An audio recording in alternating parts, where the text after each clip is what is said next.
এইটাই বলার ছিল। আর এখন বাজে কটা বলে তো 10টা। আমি উঠেছি আজকে 9টার সময়। আমি প্রচুর ঘুমিয়েছি আজকে।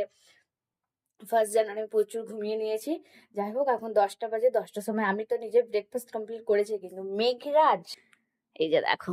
কি রে, উঠবি না নাকি 1 জানুয়ারি? হ্যাঁ, ঘুমটা পূরণ করে নিলি? ওঠ, ওঠ, ওঠ, ওঠ, ওঠ, ওঠ, ওঠ, ওঠ, ওঠ। আর আজকে হচ্ছে মেঘরাজের স্কুল ছুটি, যার কারণে আমাদের ওঠাটা লেট হয়েছে, আর এখনো মেঘরাজও ঘুমাচ্ছে। তো যাই হোক, তো দেখো আস্তে আস্তে আমি কি করি না করি। আমার অবশ্যই আমাকে ফলো করে রাখবে, তার জন্য মানে আমার মানে আমি কি ভিডিও দিচ্ছি না দিচ্ছি সেগুলো জানতে হলে, আমি কোথায় যাব না যাব সেগুলো জানতে হলে অবশ্যই আমাকে ফলো করে রাখতে হবে। তার সঙ্গে বলি খুব মজা করো। ফ্যামিলি, অবভিয়াসলি ফ্যামিলি তো মানে ফ্যামিলি, বন্ধু বান্ধব সবার সঙ্গে প্রচুর ঘুরো, প্রচুর ঘুরো। হ্যাঁ, এটাই বলার ছিল। টাটা, দেখা হচ্ছে তোমাদের সঙ্গে অন্য অন্য ভিডিওতে। টাটা।